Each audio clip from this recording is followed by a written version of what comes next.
ఈ రోజు జరిగిన రిపబ్లిక్ డే ప్యారేడ్ లో ఇండియన్ ఆర్మీ యొక్క కొన్ని ఆయుధాలను చూసి యూరోపియన్ యూనియన్ కమిషన్ కు ప్రెసిడెంట్ అయిన ఉర్సులా వెండర్ ల్యాండ్ ఆశ్చర్యపోయింది. ఈ వీడియోను యూరోపియన్ కౌన్సిల్ ప్రెసిడెంట్ అయిన డి కోస్టోను రిపబ్లిక్ డే కు చీఫ్ గెస్టుల లాగా పిలిచారు. రేపు ఇండియా EU మధ్య ఫ్రీ ట్రేడ్ అగ్రిమెంట్ జరగనుంది. వీళ్లకు మేడ్ ఇన్ ఇండియా వెపన్స్ యొక్క శక్తిని చూపించారు. ఈ రోజు జరిగిన డే పెరేడ్ లో ఎన్నో కొత్త మేడ్ ఇన్ ఇండియా ఆయుధాలు అరంగేట్రం చేశాయి. సినిమాల్లో పెద్ద హీరో పిల్లలు డెబ్యూట్ చేస్తే ఎంత హై ఉంటుందో తెలియదు కానీ Indian army new generation AI technology ఆయుధాలు డెబ్యూట్ అనేది డెఫినెట్ గా మీకు హై ఇస్తుంది.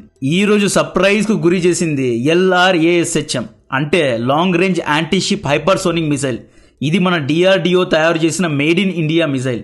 ఇది 1500 కిలోమీటర్ల దూరంలో ఉన్న aircraft carriers, destroyers, naval ships ను టార్గెట్ చేసి ధ్వంసం చేయగలదు. దీని యొక్క స్పీడ్ మ్యాక్ 10 అంటే గంటకు 12,000 కిలోమీటర్ల వేగం.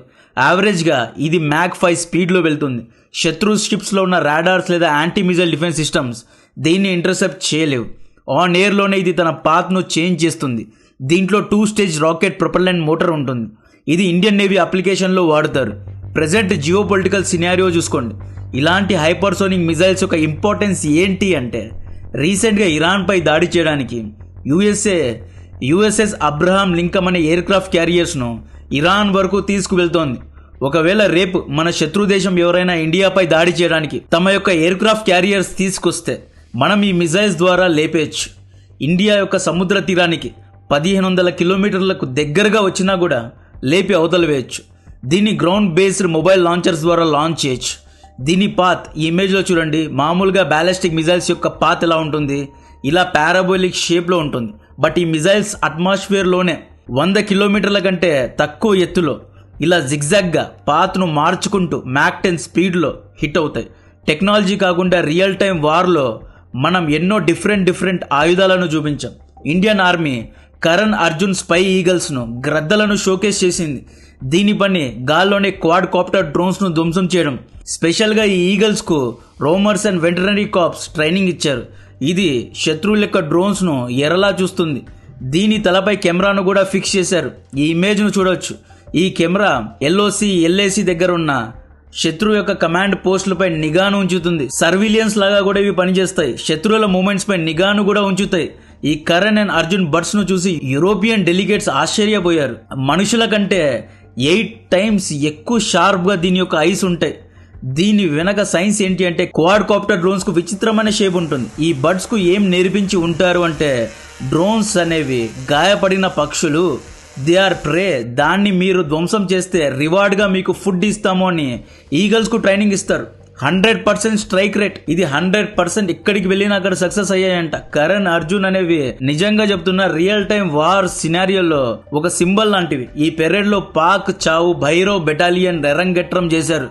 భైరవ్ బెటాలియన్ ను చూసి పాక్ ఉగ్రవాదులు భయపడుతున్నారు. జైషే మొహమ్మద్ దాదాపు 1000 మంది సూసైడ్ స్క్వాడ్ ను తయారు చేసింది. ఈ సూసైడ్ స్క్వాడ్ కోసమే భైరవ్ బెటాలియన్ రంగంలో దిగారు.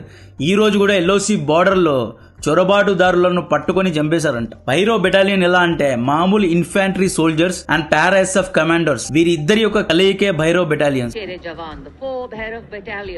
The 6th Light Infantry Regiment led by Major Anjum Gorkha going past the saluting base.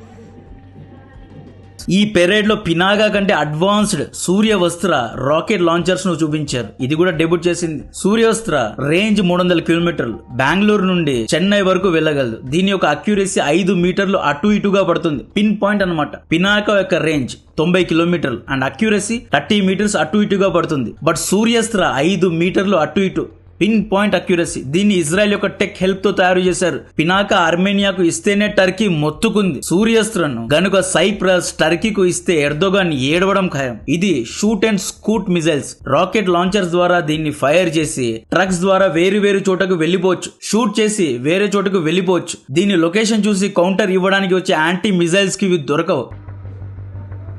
And now going past the saluting base, presenting a formidable combination of a long-range precision and overwhelming firepower, the Suryastra.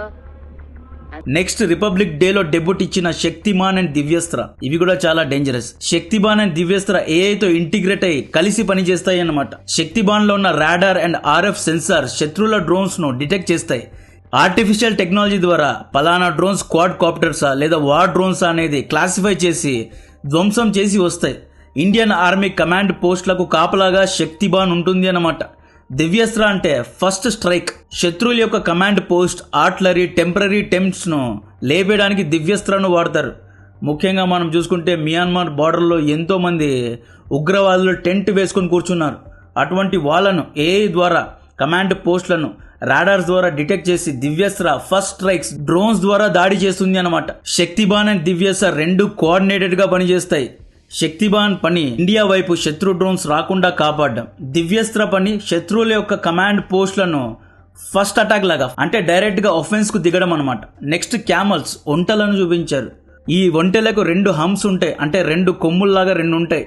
ఇక్కడ ఇవి కొవ్వును store చేసుకుంటాయి. ఈ ఒంటెలను యుద్ధాల్లో ఎలా వాడతారు అంటే మనం ఎల్ఏసి చూసుకుంటే అక్కడ కొండ లోయలు ఎక్కువగా ఉంటాయి. అక్కడ మనుషుల యొక్క సంచారం కూడా చాలా తక్కువగా ఉంటుంది. 12,000 ఫీట్ల ఎత్తులో లాజిస్టిక్స్ అంటే యుద్ధ సామాన్లను, ఫుడ్ అండ్ వాటర్ను సరఫరా చేయడానికి ఒంటెలను వాడతారు. ఇవి 200 కేజీల వరకు బరువును తీసుకెళ్లగలవు. हिमालय और सियाचिन के उच्च दुर्गम पर्वतों पर ये मूक योद्धा हमारे योद्धाओं के साथ कंधे से कंधा मिलाकर काम करते हैं. वसुधैव कुटुंबकम की भावना को आत्मसात करते हिमालयी क्षेत्रों में तैनात हमारे विशेष सैनिक हिम योद्धाओं की इस टुकड़ी का नेतृत्व कर रही हैं. 15 కిలోమీటర్ల వరకు ఇవి ప్రయాణించగలవు. నెక్స్ట్ జస్కర్ పోనీస్ అనే గుర్రాలు ఎంత అందంగా ఉన్నాయో చూడండి. సియాచిన్ గ్లాసియర్స్ లో -40 డిగ్రీ మంచు ఉంటుంది, చలి ఉంటుంది. అటువంటి ప్రదేశాల్లో మనుషులు వెళ్ళినా లోపల ఇరుక్కుంటారు, నడవలేము. అటువంటి పరిస్థితుల్లో ఈ గుర్రాలు యుద్ధ ఆయుధాలను, ఫుడ్ను సప్లై చేస్తుంది అన్నమాట. ఇండియన్ ఆర్మీ రోబోట్స్ను పరిచయం చేసింది. రోబోట్స్ విత్ గన్స్ అంట. ఈ రోబోట్స్ లాజిస్టిక్ కోసం డిప్లాయ్ చేశారు. అండ్ దీంట్లో గన్స్ను కూడా డిప్లాయ్ చేసి ఇండియన్ సోల్జర్స్ కాపలా కాయలేని లొకేషన్స్లో దీన్ని మోహరిస్తారు అనమాట. కర్తవ్య పథ్లో BrahMos as usual Indian super star రంగంలో దిగింది. బ్రహ్మోస్ అనేది ప్రపంచంలోనే ద ఫాస్టెస్ట్ క్రూజ్ మిజైల్. ఇరాన్పై దాడి చేయడానికి యుఎస్ఏ టొమహాక్ను తీసుకెళ్తోంది. Tomahawk and BrahMos both are cruise missiles ఉన్నాయి. BrahMos speed Mach 3, Tomahawk speed Mach 1. ఇది లో ఆల్టిట్యూడ్, చాలా fast missiles. Land, sea, air అన్ని విధాలుగా దాడి చేయొచ్చు. ఫ్రీగా మనం ఆపరేషన్ సింధూర్లో పాకిస్తాన్కు దీన్ని పంపాం. ఇక్కడ బ్రహ్మోస్ను చూసి ఉర్సులా గారు మోడీ గారితో ఏదో మాట్లాడారు. ఇక్కడ మన మీమర్స్ ఏమంటున్నారు అంటే ఈ బ్రహ్మోస్ వేసుకెళ్లే పాకిస్తాన్ను లేపేశామని మోడీ గారు చెబుతున్నారు అన్నట్లు మీమ్స్ పెడుతున్నారు.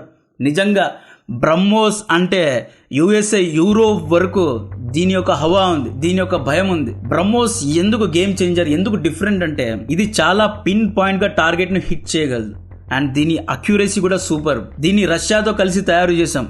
ప్రపంచంలో టొమహాక్ తప్పితే బ్రహ్మోస్ లాంటి క్రూజ్ మిజైల్స్ లేవు. సో అందుకని ఇది గేమ్ చేంజర్ అన్నమాట. అన్ని దేశాల దగ్గర బ్రహ్మోస్ వంటి టెక్నాలజీ లేదు. యుఎస్ఏ దగ్గర టొమహాక్ వంటి క్రూజ్ మిజైల్స్ ఉన్నాయి. టొమహాక్ బ్రహ్మోస్ కంటే అన్ని రంగాల్లో వీకే, బట్ ఒకే ఒక రంగంలో అంటే టొమహాక్ రేంజ్ 1600 కిలోమీటర్లు, బ్రహ్మోస్ రేంజ్ 300 కిలోమీటర్లు. ఇది ఒక్కటి తప్పితే బ్రహ్మోస్ అన్ని రంగాల్లో టొమహాక్ కంటే ఒక స్టెప్ పైనే ఉంది. ఇప్పుడు ఇరాన్ పై దాడి చేయడానికి యుఎస్ఎస్ అబ్రహాం లింకన్ లో దీన్ని లోడ్ చేసుకుని వెళ్తున్నారు. Next India Akash anti missile defence system ను షోకేస్ చేసింది.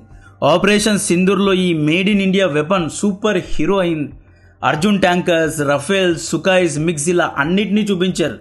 ఆకాశ్ అనేది ఎందుకు డిఫరెంట్ అంటే ఇది in and out made in India weapon. దీని యొక్క రేంజ్ 80 కిలోమీటర్లు. 80 కిలోమీటర్ల దూరం నుండి వచ్చే అన్ని ప్రొజెక్ట్ లైన్లు ఇది లేపేయగలవు. ఆపరేషన్ సింధూర్లో దీని యొక్క స్ట్రైక్ రేట్ 100%, అంటే 100కు 100% ఎనిమీ ప్రొజెక్టైల్స్ ను లేపేసింది, ఎక్కడా ఫెయిల్ కాలేదు. అండ్ ఇది చైనా యొక్క PL-15 మిజైల్స్ ను కూడా ఇంటర్సెప్ట్ చేసింది. టర్కీ పంపించిన బైరక్తర్ సెకండ్ జనరేషన్ వార్ డ్రోన్స్ ను కూడా ఇది ధ్వంసం చేసింది. సో ఆకాశ్ ను ఫ్రాన్స్ అడుగుతోంది, మాకు Akash anti missile defence system కావాలి. అర్మేనియా అడిగింది. యూరోప్ దేశాలు కూడా ఆకాశ్ ను కొనాలి అనుకుంటున్నాయి. సో డెఫినెట్ గా ఆకాశ్ ను మనం యూరోప్ దేశాలకు అమ్మవచ్చు. రేపు FTA డీల్ చేసుకుంటున్నాం. డిఫెన్స్ లో కూడా మనం యూరోప్ కు ఎన్నో వస్తువులను అమ్మవచ్చు. రీసెంట్ గా ఏమైంది అంటే 2022లో రష్యా యుక్రెయిన్ యుద్ధం స్టార్ట్ అయిన తర్వాత అమెరికా యూరోప్ దేశాలకు కండిషన్ పెట్టింది. మీ యొక్క GDPలో 5% డిఫెన్స్ కోసం వాడాలి, యుద్ధ ఆయుధాలను కొనాలి అని చెప్పింది. యూరోప్ దేశాలు ఫస్ట్ వరల్డ్ కంట్రీసే, నో డౌట్స్. ఎడ్యుకేషన్, ఇన్ఫ్రాస్ట్రక్చర్ రంగంలో ఇవి ఫస్ట్ వరల్డ్ కంట్రీసే. బట్ డిఫెన్స్ విషయంలో ఇవి చాలా అంటే చాలా వెనకబడి ఉన్నాయి. చాలా యూరోపియన్ యూనియన్ దేశాల్లో 5th జనరేషన్ ఎయిర్ క్రాఫ్ట్స్ లేవు, అండ్ S-400 వంటి యాంటీ మిజైల్ డిఫెన్స్ సిస్టమ్ లేవు. ఆకాశ్ వంటి అడ్వాన్స్డ్ ఫ్యూచర్స్ కలిగి ఉన్న యాంటీ మిజైల్ డిఫెన్స్ సిస్టమ్స్ వీళ్ళ దగ్గర లేవు. వీళ్ళు సెకండ్ వరల్డ్ వార్ తర్వాత ఎక్కువగా యుద్ధ ఆయుధాలపై ఇన్వెస్టే చేయలేదు. సో అందుకే ఈ రిపబ్లిక్ డే పెరేడ్ లో మోడీ గారు యూరోపియన్ యూనియన్ ను అట్రాక్ట్ చేస్తున్నారు. మా యొక్క వెపన్స్ అఫోర్డబుల్ గా ఉంటాయి, మంచి రేట్స్ లో కొనుక్కోవచ్చు, మెయింటెనెన్స్ కూడా ప్రాబ్లం ఉండదు. సో ఇండియన్ వెపన్స్ ను కొనడానికి ట్రై చేయొచ్చు అన్నట్లు ఈయన పిచ్ చేస్తున్నారు అనమాట.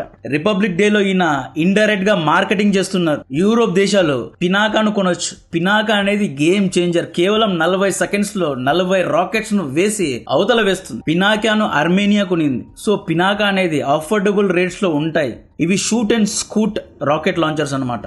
వన్స్ దాడి చేసి వెళ్లిపోతాయి. పినాకాను ఎక్కడ వాడొచ్చు అంటే కమాండ్ పోస్టులపై లేదా ఆర్మీ టెంట్స్ లపై, ఎనిమీ ఆర్టిలరీ పోస్టులపై దీన్ని వాడుకోవచ్చు. ఉగ్రవాద శిబిరాలపై దాడి చేయడానికి చాలా ఫాస్ట్, 40 సెకండ్స్ లో దాదాపు 40 రాకెట్స్ 90 కిలోమీటర్ల దూరంలో ఉన్నా కూడా ఇది చాలా పిన్ పాయింట్ గా 30 మీటర్స్ అటు ఇటుగా హిట్ చేయగలుగుతుంది. పినాకా యొక్క స్ట్రెంగ్త్ ఏంటి అంటే ఒక ఫుట్బాల్ గ్రౌండ్ ఉంటుంది కదా, 40 సెకండ్స్ లో ఫుట్బాల్ గ్రౌండ్ మొత్తాన్ని లేపేయగలదు. సో దీని యొక్క డెన్సిటీ చాలా పెద్దగా ఉంటుంది అనమాట. సో రిపబ్లిక్ డే లో సమ్ ఆఫ్ ద హైలైట్స్ ఇవి. ఇంకా ఏవైనా నేను మిస్ అయ్యి ఉంటే కమెంట్స్ లో రాయండి. నాకు కాంటెంట్ నచ్చితే వీడియోను లైక్ చేయండి, ఛానల్ ను సబ్స్క్రైబ్ చేసి అందరికీ షేర్ చేయండి. జై హింద్.